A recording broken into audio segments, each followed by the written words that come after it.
Hello बच्चों, कैसे हो आप। आशा करते हैं कि आप सब ठीक होंगे। आइए आज हम हिंदी वर्णमाला के बेसिक टॉपिक स्वर को पढ़ेंगे और अच्छी तरीके से समझेंगे। जो कि स्वर हिंदी वर्णमाला का बेसिक टॉपिक होता है।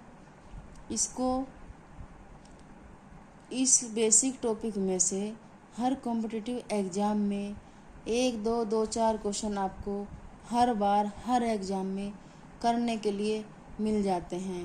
तो चलिए शुरू करते हैं स्वर का बेसिक टॉपिक। जैसे ये हमारा हिंदी वर्णमाला का स्वर बेसिक टॉपिक होता है जिसके बारे में हम स्वर के भेद से लेकर सजातीय विजातीय तक हम आपको समझाएंगे। तो जैसे कि हमारा स्वर टॉपिक है, तो स्वर हिंदी वर्णमाला के वर्णमाला को 2 भागों में बांटा गया। हिंदी वर्णमाला को 2 भागों में बांटा गया है। एक नंबर स्वर होता है और दूसरे नंबर पर व्यंजन आता है। स्वर वे शब्द होते हैं जैसे ए, आ, ई, उ, औ, रि, ए, ऐ, ओ, औ। इनकी संख्या 11 होती है।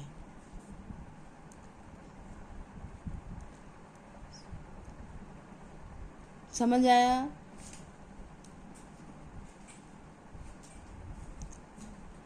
इनकी संख्या 11 होती है। इनको स्वर कहते हैं। ए से लेकर औ तक ये 11 स्वर होते हैं। और इसके आगे हम इनको मात्रा के आधार पर 2 भागों में बांटा गया है। मात्रा के आधार पर इनको 2 भागों में बांटा गया है। स्वर को भी 2 भागों में बांटा गया है। जैसे ह्रस्व या लघु, या फिर इनको हम मूल स्वर भी कह सकते हैं या फिर मूल स्वर भी कहते हैं। इनकी संख्या 4 होती है। जैसे ह्रस्व या लघु स्वर की संख्या 4 होती है। और वो संख्या कौन कौन से वर्णों से होती है? तो जैसे कि उनकी संख्या 4 होती है। 4 स्वर ये होते हैं ए, ई, उ, रि। इस प्रकार इनकी संख्या इन चारों को मिलाने से 4 होती है। ये 4 स्वर होते हैं जो कि ह्रस्व या लघु या फिर इनको हम मूल स्वर भी कहते हैं या फिर कह सकते हैं। तो मात्रा के अब इन स्वरों को मात्रा के आधार पर कैसे बोला जाता है और इनको क्या कहते हैं? मात्रा के आधार पर, उच्चारण के आधार पर हम इनको एक मात्रिक भी कहते हैं या फिर ये एक मात्रिक स्वर होते हैं। एक मात्रिक स्वर किनको कहते हैं? ये जो 4 वर्ण हैं इनको हम एक मात्रिक स्वर कहते हैं। उच्चारण के आधार पर भी ये एक मात्रिक शब्द होते हैं। इसका स्वर का दूसरा भेद दीर्घ या फिर गुरु या फिर इनको हम संधि स्वर भी कहते हैं। स्वर का दूसरा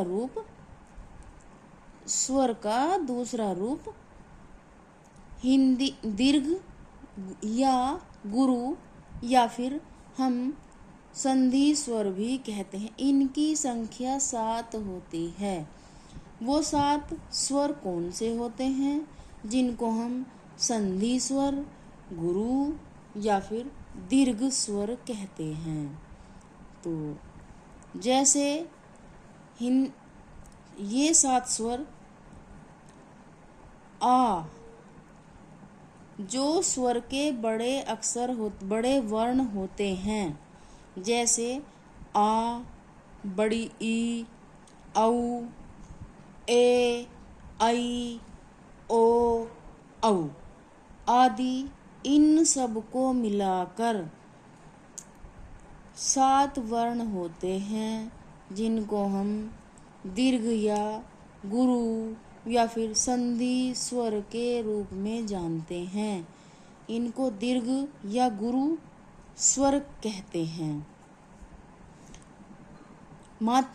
मात्रा के आधार पर इनको हम द्विमात्रिक स्वर भी कहते हैं। द्विमात्रिक स्वर भी कहते हैं।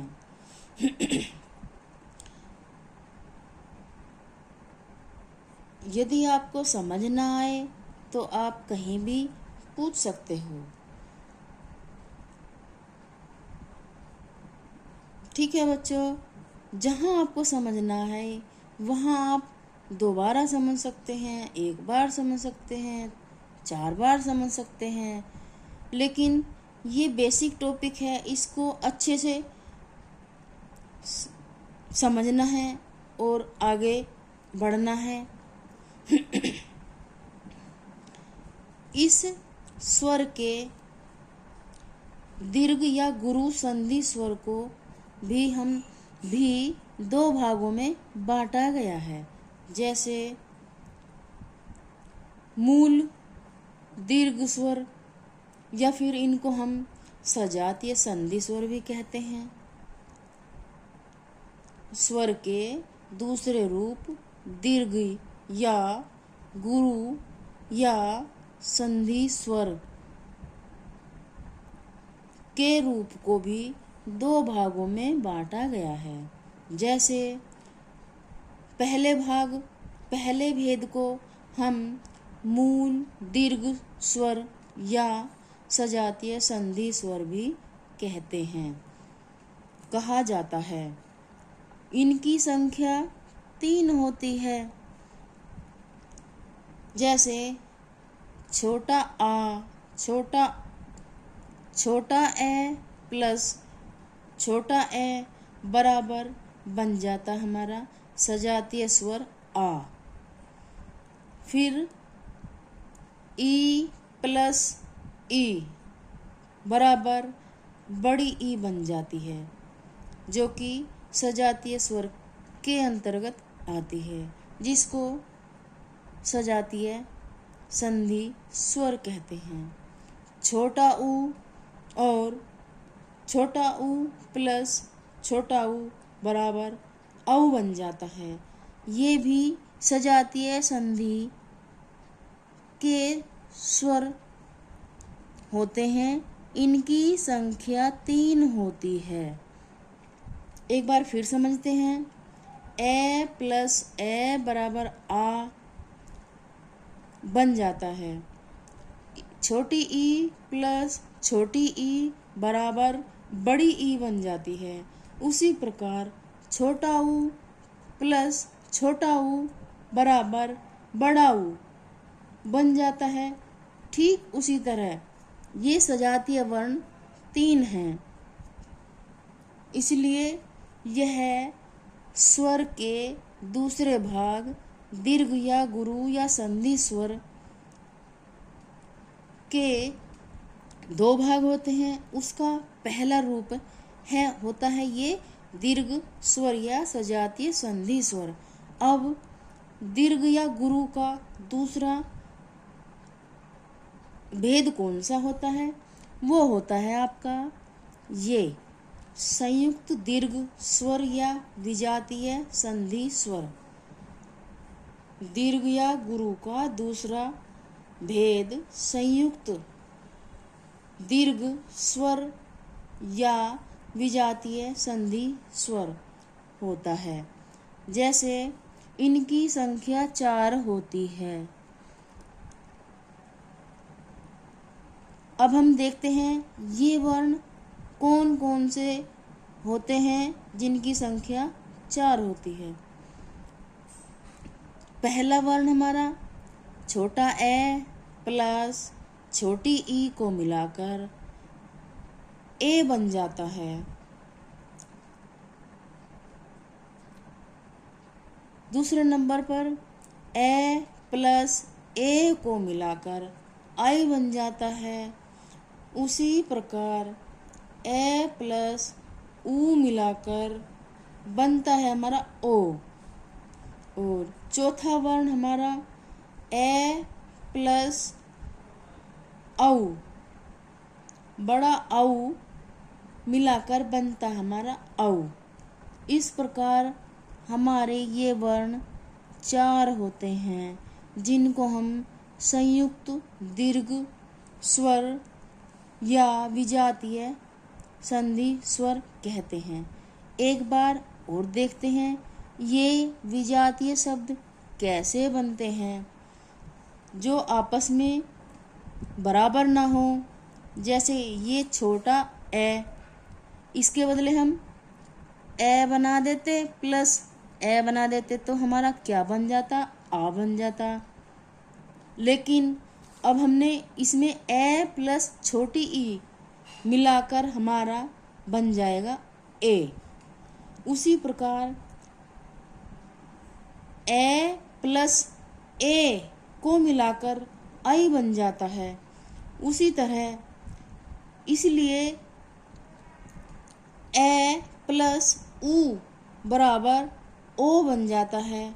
ठीक उसी तरह ए को पहले लिखते हैं, प्लस लगा के उसमें विजातीय वर्ण जोड़ देते हैं, इसलिए ए प्लस औ बराबर औ बन जाता है। इस प्रकार इनकी संख्या 7 होती है। इसी तरह ये संयुक्त स्वर बने हैं और विजातीय संधि स्वर भी बने हैं। इस प्रकार ये हमारा टॉपिक यहीं पे समाप्त होता है। जहाँ समझ ना आए वहाँ दोबारा समझें, कमेंट करें, लाइक करें, सब्सक्राइब करें। Thank you. ओके।